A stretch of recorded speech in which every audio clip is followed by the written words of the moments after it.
It all started on a cool October evening, the kind of night where the air is crisp, the leaves crunch underfoot, and the twilight sky casts long, eerie shadows. A group of friends, Alex, Lisa, Marcus, and Jen, had planned a weekend camping trip to escape the grind of their daily lives. They chose a remote spot in the woods, far from the beaten path, seeking both adventure and tranquility. Alex was the de facto leader, always the first to suggest something daring. Lisa, his girlfriend, was the cautious one but trusted Alex's sense of adventure. Marcus and Jen, childhood friends with a shared love for the paranormal, were thrilled at the prospect of exploring an area rumored to be haunted. They set up camp as the sun dipped below the horizon, painting the sky in hues of orange and purple. The campfire crackled, casting dancing shadows around their tents. As they settled in, Marcus pulled out an old weathered map he had found in a secondhand bookstore. It detailed the forest and hinted at a forgotten path leading to an ancient, abandoned village. The locals called it the Path of Echoes and warned against venturing down it. Naturally, Alex was intrigued. "Come on, it'll be fun. How often do you get to explore a place lost to time?" he urged, his eyes gleaming with excitement. Despite Lisa's reservations, the group decided to follow the path the next morning. They slept restlessly, the forest's nocturnal sounds creating a symphony of unease. As dawn broke, they packed their gear and set off, following the map's cryptic directions. The path was barely visible, overgrown with wild vegetation. It felt like they were the first people to tread here in centuries. The deeper they went, the denser the forest became, blocking out the sunlight and creating an oppressive atmosphere. Hours passed, and the air grew colder. The forest seemed to close in around them, the trees standing like silent sentinels. They finally stumbled upon the remnants of the village. Dilapidated houses, overrun by nature, stood like ghosts of a forgotten past. An ancient church towered above, its steeple reaching towards the sky like a skeletal finger. Lisa shivered. "I don't like this place. It feels wrong," she whispered, clutching Alex's arm. Ignoring her unease, Alex led them towards the church. As they approached, the air grew heavy with the scent of decay.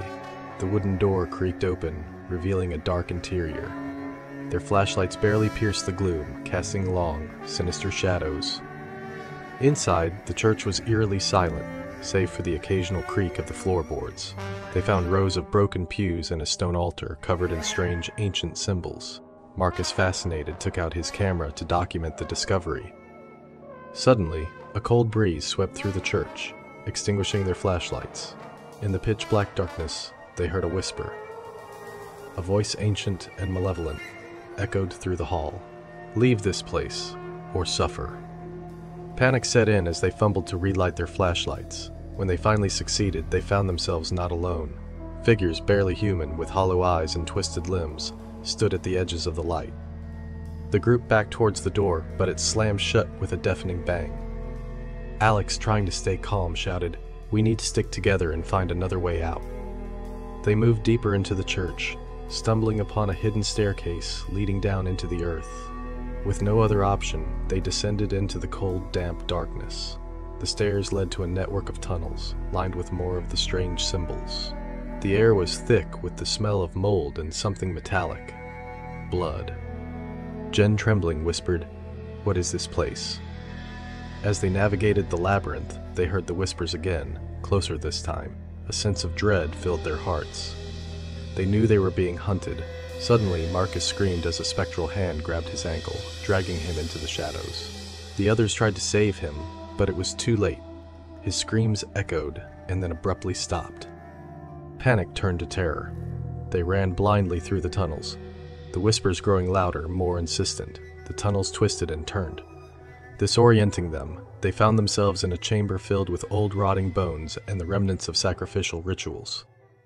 Lisa, her voice shaking, said, "We have to get out of here. We're not meant to be here." Desperation drove them forward, but the tunnels seemed endless. Alex, determined to save his friends, led the way. They stumbled upon a door marked with the same ancient symbols.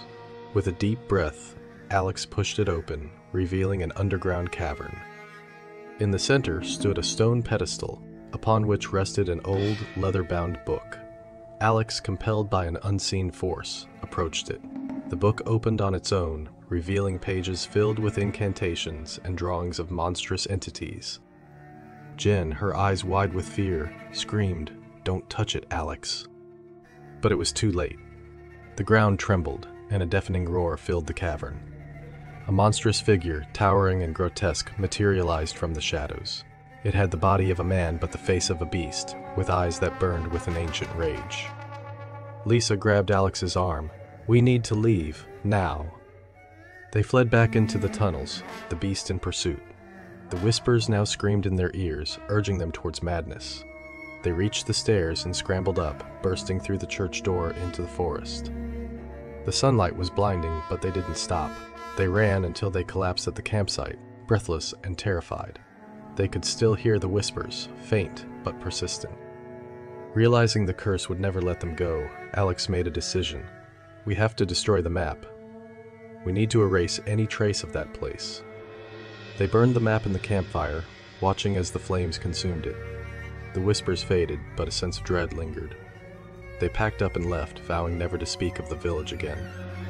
Years passed, and the group drifted apart, each haunted by nightmares of the Path of Echoes. One by one, they met untimely deaths, always preceded by whispers in the dark. Alex, the last survivor, knew his time was near. One night, as he lay in bed, he heard the whispers again, louder than ever. He closed his eyes, accepting his fate. The last thing he saw was the face of the beast, eyes burning with ancient rage, as it claimed him for eternity. And so, the Path of Echoes remains, waiting for the next unwary soul to stumble upon it, to awaken the ancient curse that dwells within. Some places are meant to stay forgotten, their secrets buried with the bones of the past.